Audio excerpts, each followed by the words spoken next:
చూస్తుంటే దొంగల రాజ్యం, దోపిడీ రాజ్యం అని జగన్మోహన్ రెడ్డి కేటుగాడు ప్రజలను నమ్మించి మోసం చేసి ఒక్కసారి నాకు ఓటేయండి మోసం చేసి ఎన్నికల్లో గెలిచింది కేటుగాడు రాష్ట్రంలో దివాలా తీయించాడు, అప్పులు పాలు చేశాడు. ఈరోజు రాష్ట్రపతి చూస్తుంటే అధ్వానంగా ఉంది.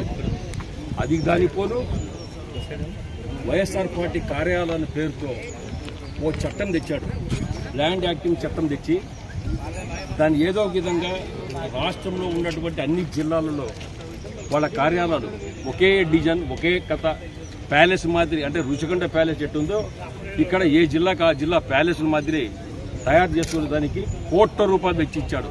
ఈ ల్యాండ్ యాక్ట్ అని చెప్పేసి పక్క మోసం దగా, కేవలం అది ఎవరి కోసమో కాదు, ఈ పార్టీ కార్యాలయ స్థలం అంతా కొట్టేసేదానికి. సుమారుగా ఈ స్థలాలు లెక్కేస్తే కన్స్ట్రక్షన్తో కలిసి స్థలం అంతా కలిపి ₹3,000,00,000 అయితే ఎవడం కోసము జగన్మోహన్ రెడ్డి యాక్ట్ తెచ్చి జగన్మోహన్ రెడ్డి ప్రజలు ఇంకా మోసం చేస్తావా? ఇంత నీచుడివే. ప్రజలకు ఇచ్చిన మాట ఏంటి? నువ్వు ప్రజలకు నేను ల్యాండ్ యాక్ట్ పెట్టి చెప్పేసి చట్టం తెచ్చి పెడతా అని చెప్పేసి ప్రజల సొమ్ము దోచుకుంటావు. దుర్మార్గుడు కూడా ఇవాళ అడుగుతున్నాం. కేవలం సరే దోచుకున్నావు, అది అందరికీ తెలుసు. కానీ ఒక చట్టం ఉంది, మున్సిపాలిటీ ఉంటే మున్సిపాలిటీ కాంప్లెక్స్ మన కమర్షియల్ ఇది కార్పొరేషన్ దానికి మీరు పర్మిషన్ తీసుకోవాలా. కన్స్ట్రక్షన్ తీసుకోవాలంటే పర్మిషన్ తీసుకోవాలా. ఎక్కడ కూడా అనాథరైజ్డ్ అనుమతులు లేకుండా, ప్రభుత్వ అనుమతులు లేకుండా కన్స్ట్రక్షన్ చేశావు. ఈరోజు ఒక ముఖ్యమంత్రి రాష్ట్రాన్ని పరిపాలించే ఒక ముఖ్యమంత్రి ఇటువంటి దొంగ పని చేయొచ్చునా? ఎందుకంటే జీవితంలో ఫస్ట్ నుంచి చిన్నప్పటి నుంచి మీ నాయన జేబులో డబ్బులు కొట్టేసి దొంగవును ఇదే అలవాటు. రాష్ట్రంలో ప్రజలు కూడా దొంగతనం చేయాలని చెప్పేసి ఒక కుట్ర పన్నావు. ఈ కుట్రలన్నీ ప్రజలు గమనించారు, చిత్తుగా ఓడించారు. ఇవాళ మేము చూస్తే చంద్రబాబు నాయుడికి మేము విజ్ఞప్తి చేసిన ఒకటే, సార్ ఇవాళ మనం ఇటువంటి దొంగ కార్యాలు కట్టి కార్యాల పేరుతో డబ్బు దోచుకున్నటువంటి జగన్మోహన్ రెడ్డి ఈ 3,000 కోట్లకు జవాబు చెప్పాలి. దీన్ని ఇమ్మీడియట్గా ప్రభుత్వం స్వాధీనం చేసుకొని ఇమ్మీడియట్గా కావాలా. ఎందుకంటే అనాథరైజ్ కట్టినటువంటి ఇది లీజుకు తీసుకున్నారు. ఈ లీజు కూడా సక్రమంగా లేదు. కాబట్టి వెంటనే దీని మీద చర్యలు తీసుకోవాలి. ఇటువంటి దుష్టులకు తగిన బుద్ధి చెప్పాలంటే ఇంకొకటి మళ్ళీ ఏ రాజకీయ నాయకుడు ఇటువంటి పనులు చేయకుండా, ఏ రాష్ట్ర నాయకునికి ఇది జరగకుండా శిక్ష ఏ విధంగా ఉండాలంటే యావజ్జీవ శిక్ష, ఇంకా జైల్లో నుంచి రాకూడదు. ఈ దుర్మార్గుని తీసపై జైల్లో పడేసి ఖచ్చితంగా ఈయనకు సిల్వర్ బొచ్చ ఇచ్చి తీరాలి. జీవితంలో ఇంకా బయటికి రాకుండా బుద్ధి చెప్పాలి దుర్మార్గునికి. ప్రజల సొమ్ము దోచుకుంటావా? నీకు ఏం చేస్తావు అడుగుతున్నా. ఇంత డబ్బు ₹1,000,00,000 కొట్టేస్తున్నావే, లాస్ట్ సచ్చేది ఎక్కడ? సచ్చేటప్పుడు శ్మశానంలో కట్టెలు చేస్తారు, కట్టెలతో కాలుస్తారు. నిన్ను కాదు ఎవడేస్తారే, కానీ నేను బంగారుతో కాల్చరు. ఇదే ఒకవేళ డబ్బు ఉందేమో, ఒకవేళ బంగారుతో ఏమైనా కాలుస్తాడే కాలిపుచ్చుకుంటామేమో మాకు తెలియదు. కానీ అంత డబ్బు ఉంది. కానీ లాస్ట్కి అందరు శ్మశానం పెట్టోళ్ళము. ఇటువంటి దుర్మార్గం పనులు చేసినందుకు లజ్జాగా తెచ్చుకో. అసలు నేను చెప్తున్నా, రాష్ట్ర ప్రజలందరినీ ఉమ్మిస్తున్నారు. ఒక ముఖ్యమంత్రి హోదాలో ఉండి ఇటువంటి పనులు చేయొచ్చునా? చూసాం లోపల ఫర్నిచర్ ఎవడబ్బో సొమ్మురా నాయన, ఎవడబ్బో సొమ్మది. సోఫాలు డోర్లు ఇంతలా ఉన్నాయి అంటే ఏమైనా చౌకట్లు, ఇంకా డోర్లు ఇంతలా ఉంటాయేమో. దొంగతనాలు చేయడం నెంబర్ 1. ఇవాళ రాష్ట్రంలో ఉన్నటువంటి ఈ దుర్మార్గుడు ఎంత సంపాదించాడు? బెంగళూరులో 80 రూములు ప్యాలెస్, 30 ఎకరాలు, హైదరాబాద్లో ప్యాలెస్, విజయవాడలో ప్యాలెస్, అదేవిధంగా పులివెందులో ప్యాలెస్. ఇన్ని ప్యాలెస్లు కడతావే, ఎక్కడొచ్చింది ఈ డబ్బంతా నీకంతా? ఎంత కష్టపడినావు అబ్బా, చాలా కష్టపడినట్టుండవు. చెమటోర్చావు, మీ కుటుంబంతో చెమటొచ్చిండ్రి దుర్మార్గుడా. అందుకనే చిన్నాన సొంత తండ్రి లాంటి చిన్నాన చంపిన దుర్మార్గుడు. నీకు పాపము భీతి అనేది లేదు. తల్లిని బయటికి పంపావు, చెల్లెలను బయటికి పంపించావు. చిన్నాన సొంత తండ్రి లాంటి చిన్నాన చెప్పిన దుర్మార్గునికి నీకు ప్రేమాభిమానాలు ఉండవు. ఇటువంటి దొంగ కార్యాలను కట్టడం నీకు ఎంత ఈజీ అర్థమైపోతా ఉంది. కాబట్టి చంద్రబాబు నాయుడికి, మా నాయకుడికి, మా ముఖ్యమంత్రి గారు ఒకటే విజ్ఞప్తి చేస్తే, ఇది తెలుగుదేశం పార్టీ కార్యకర్తలది కాదు, ప్రతి కార్యకర్త, ప్రతి నాయకుడు, ప్రజలందరి కోరిక. ఇటువంటి దుర్మార్గులు కట్టినటువంటి అనాథరైజ్లు కట్టినటువంటి ఈ స్థలాలను వెంటనే ప్రభుత్వం స్వాధీనం చేసుకుంటారా, లేకుంటే పగలు కొడతారా? కూలుస్తారా అది తమరిష్టం, లేకుంటే ఏ ప్రభుత్వ కార్యాలకు ఒప్పజెప్పి ప్రభుత్వం కార్యాలు నడిపి ఈ పరిపాలన సాగించాలని ముఖ్యమంత్రి మా నాయకుడికి విజ్ఞప్తి చేస్తున్నా. ఇటువంటి దుర్మార్గం పనిచేసినటువంటి ఈ దుర్మార్గునికి ప్రజలు ఏ విధంగా బుద్ధి చెప్తారో సిగ్గులేదు. 11 సీట్లు వచ్చినాయి నీతో కలిపి మళ్ళా రాష్ట్ర ముఖ్యమంత్రి అవుతావా నువ్వు? 2005 నీ ముఖానికి నీ అర్థం చూసుకో, నీ ముఖం దరిద్ర ముఖాన్ని చూసుకో. నీ ముఖం చూసే ఏడుపు వస్తుంది, నీకు కాదు పక్కోళ్ళకే. ఈ దుర్మార్గం ఇంకా ఈ రాష్ట్రంలో ఉన్నాడు, నిన్ను పారదోలేరు పోతుందో. అందుకనే ఎక్కడ పోతావో ఏం కతో ఏదో పేపర్లు వచ్చింది. ఇలా హిమాలయ పర్వతాల్లో తప్ప చేసుకుని పోతారని. హిమాలయ పర్వతాలు కాదు, ఆ దేవుడు పిలుస్తానికి అంతకన్నా మేము ఎక్కువ చెప్పలేము.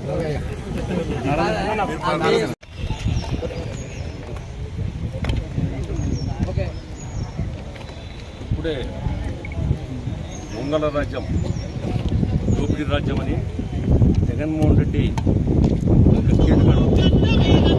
కేటుగాడు ప్రజలను నమ్మించి మోసం చేసి ఒక్కసారి నాకు ఓటేయండి మోసం చేసి ఎన్నికల్లో గెలిచిన కేటుగాడు రాష్ట్రంలో దివాలా తీయించాడు, అప్పులు పాలు చేశాడు.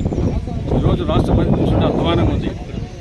అది దానిపోను వైఎస్ఆర్ పార్టీ కార్యాలయాల పేరుతో ఓ చట్టం తెచ్చాడు, ల్యాండ్ యాక్టింగ్ చట్టం తెచ్చి దాన్ని ఏదో ఒక విధంగా రాష్ట్రంలో ఉన్నటువంటి అన్ని జిల్లాలలో వాళ్ళ కార్యాలయాలు ఒకే డిజైన్ ఒకే కథ ప్యాలెస్ మాదిరి, అంటే రుచికొండ ప్యాలెస్ ఎట్టుందో ఇక్కడ ఏ జిల్లాకు ఆ జిల్లా ప్యాలెస్ మాదిరి తయారు చేసుకునే దానికి ₹1,00,00,000 తెచ్చి ఇచ్చాడు.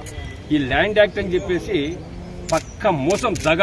కేవలం అది ఎవరి కోసమో కాదు, ఈ పార్టీ కార్యాలయాల స్థలం అంతా కొట్టేసేదానికి. సుమారుగా ఈ స్థలాన్ని లెక్కేస్తే కన్స్ట్రక్షన్తో కలిసి స్థలం అంతా కలిపి ₹3,000 కోట్ల అయితే ఎవడం కోసము జగన్మోహన్ రెడ్డి యాక్ట్ తెచ్చి జగన్మోహన్ రెడ్డి ప్రజలు ఇంకా మోసం చేస్తావా?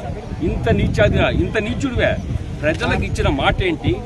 నువ్వు ప్రజలకు నేను ల్యాండ్ యాక్ట్ పెట్టి చెప్పేసి చట్టం తెచ్చి పెడతా అని చెప్పేసి ప్రజల సొమ్ము దోచుకుంటావు. మరి కూడా ఇవాళ అడుగుతున్నాం, కేవలం సరే దోచుకున్నావు అది అందరికీ తెలుసు, కానీ ఒక చట్టం ఉంది. మున్సిపాలిటీ ఉంటే మున్సిపాలిటీ కాంప్లెక్స్ మన కమర్షియల్ ఇది కార్పొరేషన్ దానికి మీరు పర్మిషన్ తీసుకోవాలా. కన్స్ట్రక్షన్ తీసుకోవాలంటే పర్మిషన్ తీసుకోవాలా. ఎక్కడ కూడా అనాథరైజ్డ్ అనుమతులు లేకుండా, ప్రభుత్వ అనుమతులు లేకుండా కన్స్ట్రక్షన్ చేశారు. ఈరోజు ఒక ముఖ్యమంత్రి రాష్ట్రాన్ని పరిపాలించే ఒక ముఖ్యమంత్రి ఇటువంటి దొంగ పని చేయొచ్చునా? ఎందుకంటే జీవితంలో ఫస్ట్ నుంచి చిన్నప్పటి నుంచి మీ నాయన జేబులో డబ్బులు కొట్టేసి దొంగవు ఇదే అలవాటు. రాష్ట్రంలో ప్రజలు కూడా దొంగతనం చేయాలని చెప్పేసి నువ్వు కుట్ర పన్నావు. ఈ కుట్రలన్నీ ప్రజలు గమనించారు, చిత్తుగా ఓడించారు. ఇవాళ మేము చూస్తే చంద్రబాబు నాయుడికి మేము విజ్ఞప్తి చేస్తూ ఒకటే సార్, ఇవాళ మనం ఇటువంటి దొంగ కార్యాలు కట్టి కార్యాల పేరుతో డబ్బు దోచుకున్నటువంటి జగన్మోహన్ రెడ్డి ఈ 3,000 కోట్ల జవాబు చెప్పాలి. దీన్ని ఇమ్మీడియట్గా ప్రభుత్వం స్వాధీనం చేసుకొని ఇమ్మీడియట్గా కావాలా. ఎందుకంటే అనాథరైజ్ కట్టినటువంటి ఇది లీజుకు తీసుకున్నారు. ఈ లీజు కూడా సక్రమంగా లేదు కాబట్టి వెంటనే దీని మీద చర్యలు తీసుకోవాలి. ఇటువంటి దుష్టులకు తగిన బుద్ధి చెప్పాలంటే ఇంకొకడు మళ్ళీ ఏ రాజకీయ నాయకుడు ఇటువంటి పనులు చేయకుండా, ఏ రాష్ట్ర నాయకునికి ఇది జరగకుండా శిక్ష ఏ విధంగా ఉండాలంటే యావజ్జీవ శిక్ష, ఇంకా జైల్లో నుంచి రాకూడదు. ఈ దుర్మార్గం తీసపై జైల్లో పడేసి ఖచ్చితంగా ఈయనకు సిల్వర్ బొచ్చ ఇచ్చి తీరాలి. జీవితంలో ఇంకా బయటికి రాకుండా బుద్ధి చెప్పాలి. దుర్మార్గునికి ప్రజల సొమ్ము దోచుకుంటావా? నీకు ఏం చేస్తావు అడుగుతున్నా. ఇంత డబ్బు ₹1,000 కోట్ల కొట్టేస్తున్నావే, లాస్ట్ సచ్చేది ఎక్కడ? సచ్చేత ఇప్పుడు శ్మశానంలో కట్టెలు చేస్తారు, కట్టెలతో కాలుస్తారు. నిన్ను కాదు ఎవడేస్తారే, కానీ నేను బంగారుతో కాల్చరు. ఇదే ఒకవేళ డబ్బు ఉందేమో, ఒకవేళ బంగారుతో ఏమైనా కాలుస్తాడే కాలిపుచ్చుకుంటామేమో మాకు తెలియదు, కానీ అంత డబ్బు ఉంది. కానీ లాస్ట్కి అందరు శ్మశానం పెట్టోళ్ళము. ఇటువంటి దుర్మార్గం పనులు చేసినందుకు లజ్జాగా తెచ్చుకో. అసలకు నేను చెప్తున్నా, రాష్ట్ర ప్రజలందరూ ఉమ్మిస్తున్నారు. ఒక ముఖ్యమంత్రి హోదాలో ఉండి ఇటువంటి పనులు చేయొచ్చునా? చూసాం లోపల ఫర్నిచర్ ఎవడబ్బో సొమ్ము నాయన, ఎవడబ్బో సొమ్మది. సోఫాలు డోర్లు ఇంతలా ఉన్నాయి అంటే ఏమైనా చౌకట్లు, ఇంకా డోర్లు ఇంతలా ఉంటాయేమో. దొంగతనాలు చేయడం నెంబర్ 1. ఇవాళ రాష్ట్రంలో ఉన్నటువంటి ఈ దుర్మార్గుడు ఎంత సంపాదించాడు? బెంగళూరులో 80 రూములు ప్యాలెస్, 30 ఎకరాలు, హైదరాబాద్లో ప్యాలెస్, విజయవాడలో ప్యాలెస్, అదేవిధంగా పులివెందుల ప్యాలెస్, ఇన్ని ప్యాలెస్లు కడతావే, ఎక్కడొచ్చింది ఈ డబ్బంతా? నీకంతా ఎంత కష్టపడినావు అబ్బా, చాలా కష్టపడినట్టుండవు, చెమటోర్చావు, మీ కుటుంబంతో చెమటొచ్చిండ్రి దుర్మార్గుడా. అందుకనే చిన్నాన సొంత తండ్రి లాంటి చిన్నాన చంపిన దుర్మార్గుడు నువ్వు. నీకు పాపము భీతి అనేది లేదు. తల్లిని బయటికి పంపావు, చెల్లెలను బయటికి పంపించావు, చిన్నాన సొంత తండ్రి లాంటి చిన్నాన చెప్పిన దుర్మార్గునికి నీకు ప్రేమాభిమానాలు ఉండవు. ఇటువంటి దొంగ కార్యాలను కట్టడం నీకు ఎంత ఈజో అర్థమైపోతా ఉంది. కాబట్టి చంద్రబాబు నాయుడు మా నాయకుడికి, మా ముఖ్యమంత్రి గారు ఒకటే విజ్ఞప్తి చేస్తే, ఇది తెలుగుదేశం పార్టీ కార్యకర్తలది కాదు, ప్రతి కార్యకర్త, ప్రతి నాయకుడు, ప్రజలందరి కోరిక ఇటువంటి దుర్మార్గులు కట్టినటువంటి, అనాథరేజీలు కట్టినటువంటి ఈ స్థలాలను వెంటనే ప్రభుత్వం స్వాధీనం చేసుకుంటారా, లేకుంటే పగలగొడతారా, కూలుస్తారా, అది తమరిష్టం. లేకుంటే ఏ ప్రభుత్వ కార్యాలకు ఒప్పజెప్పి ప్రభుత్వం కార్యాలు నడిపి ఈ పరిపాలన సాగించాలని నేను ముఖ్యమంత్రి మా నాయకుడికి విజ్ఞప్తి చేస్తున్నా. ఇటువంటి దుర్మార్గం పనిచేసినటువంటి ఈ దుర్మార్గునికి ప్రజలు ఏ విధంగా బుద్ధి చెప్తారో సిగ్గులేదు. 11 సీట్లు వచ్చినాయి, నీతో కలిపి మళ్ళా రాష్ట్ర ముఖ్యమంత్రి అవుతావు నువ్వు. 2005 నీ ముఖానికి, నీ అర్థం చూసుకో, నీ ముఖం దరిద్ర ముఖాన్ని చూసుకో. నీ ముఖం చూస్తే ఏడుపు వస్తుంది, నీకు కాదు పక్కోళ్ళకే. ఈ దుర్మార్గం ఇంకా ఈ రాష్ట్రంలో ఉన్నాడు, నిన్ను పారదోలేరు ఓటర్లు. అందుకనే ఎక్కడ పోతావో ఏం కతో ఏదో పేపర్లు వచ్చింది, ఇలా హిమాలయ పర్వతాల్లో తప్పని చేసుకుని పోతారని. హిమాలయ పర్వతాలు కాదు, ఆ దేవుడు పిలుస్తానికి, అంతకన్నా మేము ఎక్కువ చెప్పలేము.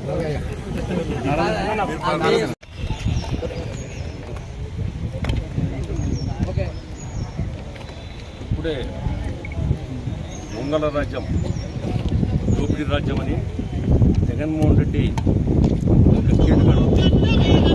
కేటుగాడు ప్రజలను నమ్మించి మోసం చేసి, ఒక్కసారి నాకు ఓటేయండి మోసం చేసి ఎన్నికల్లో గెలిచిన కేటుగాడు రాష్ట్రంలో దివాలా తీయించాడు, అప్పులు పాలు చేశాడు. ఈరోజు రాష్ట్ర పరిస్థితి చూస్తుంటే అధ్వానంగా ఉంది.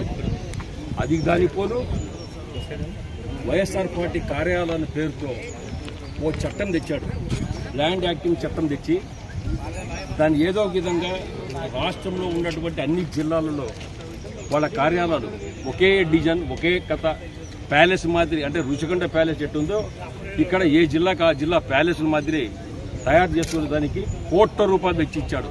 ఈ ల్యాండ్ యాక్ట్ అని చెప్పేసి పక్క మోసం, దగా. కేవలం అది ఎవరి కోసమో కాదు, ఈ పార్టీ కార్యాలయ స్థలం అంతా కొట్టేసేదానికి. సుమారుగా ఈ స్థలాలు లెక్కేస్తే కన్స్ట్రక్షన్తో కలిసి స్థలం అంతా కలిపి ₹3,000 కోట్ల అయితే ఎవడం కోసము జగన్మోహన్ రెడ్డి యాక్ట్ తెచ్చి, జగన్మోహన్ రెడ్డి ప్రజలు ఇంకా మోసం చేస్తావా?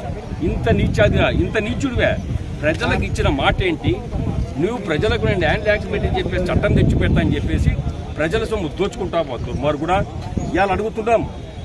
కేవలం సరే దోచుకున్నావు, అది అందరికీ తెలుసు. కానీ ఒక చట్టం ఉంది, మున్సిపాలిటీ ఉంటే మున్సిపాలిటీ కాంప్లెక్స్, మన కమర్షియల్ ఇది కార్పొరేషన్, దానికి మీరు పర్మిషన్ తీసుకోవాలా. కన్స్ట్రక్షన్ తీసుకోవాలంటే పర్మిషన్ తీసుకోవాలా. ఎక్కడ కూడా అనాథరైజ్డ్, అనుమతులు లేకుండా, ప్రభుత్వ అనుమతులు లేకుండా కన్స్ట్రక్షన్ చేశావు. ఈరోజు ఒక ముఖ్యమంత్రి, రాష్ట్రాన్ని పరిపాలించే ఒక ముఖ్యమంత్రి ఇటువంటి దొంగ పని చేయొచ్చునా? ఎందుకంటే జీవితంలో ఫస్ట్ నుంచి, చిన్నప్పటి నుంచి మీ నాయన జేబులో డబ్బులు కొట్టేసి దొంగవు నువ్వు. ఇదే అలవాటు. రాష్ట్రంలో ప్రజలు కూడా దొంగతనం చేయాలని చెప్పేసి నువ్వు కుట్ర పన్నావు. ఈ కుట్రలన్నీ ప్రజలు గమనించారు, చిత్తుగా ఓడించారు. ఇవాళ మేము చూస్తే చంద్రబాబు నాయుడికి మేము విజ్ఞప్తి చేస్తూ ఒకటే, సార్ ఇవాళ మనం ఇటువంటి దొంగ కార్యాలు కట్టి కార్యాల పేరుతో డబ్బు దోచుకున్నటువంటి జగన్మోహన్ రెడ్డి ఈ 3,000 కోట్లకు జవాబు చెప్పాలి. దీన్ని ఇమ్మీడియట్గా ప్రభుత్వం స్వాధీనం చేసుకొని ఇమ్మీడియట్గా కావాలా. ఎందుకంటే అనాథరైజ్ కట్టినటువంటి ఇది లీజుకు తీసుకున్నారు. ఈ లీజు కూడా సక్రమంగా లేదు. కాబట్టి వెంటనే దీని మీద చర్యలు తీసుకోవాలి. ఇటువంటి దుష్టులకు తగిన బుద్ధి చెప్పాలంటే ఇంకొకటి మళ్ళీ ఏ రాజకీయ నాయకుడు ఇటువంటి పనులు చేయకుండా, ఏ రాష్ట్ర నాయకునికి ఇది జరగకుండా శిక్ష ఏ విధంగా ఉండాలంటే యావజ్జీవ శిక్ష, ఇంకా జైల్లో నుంచి రాకూడదు. ఈ దుర్మార్గుని తీసపై జైల్లో పడేసి ఖచ్చితంగా ఈయనకు సిల్వర్ బొచ్చ ఇచ్చి తీరాలి. జీవితంలో ఇంకా బయటికి రాకుండా బుద్ధి చెప్పాలి దుర్మార్గునికి. ప్రజల సొమ్ము దోచుకుంటావా? నీకు ఏం చేస్తావు అడుగుతున్నా. ఇంత డబ్బు ₹1,000 కోట్ల కొట్టేస్తున్నావే, లాస్ట్ సచ్చేది ఎక్కడ? సచ్చేటప్పుడు శ్మశానంలో కట్టెలు చేస్తారు, కట్టెలతో కాలుస్తారు నిన్ను కాదు ఎవడేస్తారే. కానీ నేను బంగారుతో కాల్చరు.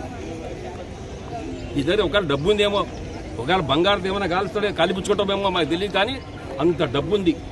కానీ లాస్ట్కి అందరు శ్మశానం పెట్టోళ్ళము. ఇటువంటి దుర్మార్గం పనులు చేసినందుకు సిగ్గు లజ్జాగా తెచ్చుకో. అసలకు నేను చెప్తున్నా, రాష్ట్ర ప్రజలందరూ ఉమ్మిస్తున్నారు. ఒక ముఖ్యమంత్రి హోదాలో ఉండి ఇటువంటి పనులు చేయొచ్చునా? చూశాం లోపల ఫర్నిచర్ ఎవడబ్బో సొమ్ము నాయన, ఎవడబ్బో సొమ్మదే. సోఫాలు డోర్లు ఇంతలా ఉన్నాయి అంటే ఏమైనా చౌకట్లు, ఇంకా డోర్లు ఇంతలా ఉంటాయేమో. దొంగతనాలు చేయడం నెంబర్ 1. ఇవాళ రాష్ట్రంలో ఉన్నటువంటి ఈ దుర్మార్గుడు ఎంత సంపాదించాడు? బెంగళూరులో 80 రూములు, ప్యాలెస్ 30 ఎకరాలు, హైదరాబాద్లో ప్యాలెస్, విజయవాడలో ప్యాలెస్, అదేవిధంగా పులివెందులో ప్యాలెస్. ఇన్ని ప్యాలెస్లు కడతావే, ఎక్కడొచ్చింది ఈ డబ్బంతా నీకంతా? ఎంత కష్టపడినావు అబ్బా, చాలా కష్టపడినట్టుండవు. చెమటోర్చావు, మీ కుటుంబంతో చెమటొచ్చిండ్రి దుర్మార్గుడా. అందుకనే చిన్నాన సొంత తండ్రి లాంటి చిన్నాన చంపిన దుర్మార్గుడు నువ్వు. నీకు పాపము భీతి అనేది లేదు. తల్లిని బయటికి పంపావు, చెల్లెలను బయటికి పంపించావు. చిన్నాన సొంత తండ్రి లాంటి చిన్నాన చెప్పిన దుర్మార్గునికి నీకు ప్రేమాభిమానాలు ఉండవు. ఇటువంటి దొంగ కార్యాలను కట్టడం నీకు ఎంత ఈజో అర్థమైపోతా ఉంది. కాబట్టి చంద్రబాబు నాయుడికి, మా నాయకుడికి, మా ముఖ్యమంత్రి గారు ఒకటే విజ్ఞప్తి చేస్తే, ఇది తెలుగుదేశం పార్టీ కార్యకర్తలది కాదు, ప్రతి కార్యకర్త, ప్రతి నాయకుడు, ప్రజలందరి కోరిక ఇటువంటి దుర్మార్గులు కట్టినటువంటి, అనాథరేజీలు కట్టినటువంటి ఈ స్థలాలను వెంటనే ప్రభుత్వం స్వాధీనం చేసుకుంటారా, లేకుంటే పగలగొడతారా, కూలుస్తారా, అది తమరిష్టం. లేకుంటే ఏ ప్రభుత్వ కార్యాలకు ఒప్పజెప్పి ప్రభుత్వం కార్యాలు నడిపి ఈ పరిపాలన సాగించాలని నేను ముఖ్యమంత్రి మా నాయకుడికి విజ్ఞప్తి చేస్తున్నా. ఇటువంటి దుర్మార్గం పనిచేసినటువంటి ఈ దుర్మార్గునికి ప్రజలు ఏ విధంగా బుద్ధి చెప్తారో సిగ్గులేదు. 11 సీట్లు వచ్చినాయి నీతో కలిపి, మళ్ళా రాష్ట్ర ముఖ్యమంత్రి అవుతావా నువ్వు? 2005 నీ ముఖానికి, నీ అర్థం చూసుకో, నీ ముఖం దరిద్ర ముఖాన్ని చూసుకో. నీ ముఖం చూస్తే ఏడుపు వస్తుంది. నీకు కాదు, పక్కోళ్ళకే ఈ దుర్మార్గం ఇంకా ఈ రాష్ట్రంలో ఉన్నాడు. నిన్ను పారదోలేరు ఓటర్లు. అందుకనే ఎక్కడ పోతావో ఏం కతావో, ఏదో పేపర్లు వచ్చింది ఇలా హిమాలయ పర్వతాల్లో తప్ప చేసుకుని పోతారని. హిమాలయ పర్వతాలు కాదు, ఆ దేవుడు పిలుస్తానికి, అంతకన్నా మేము ఎక్కువ చెప్పలేము.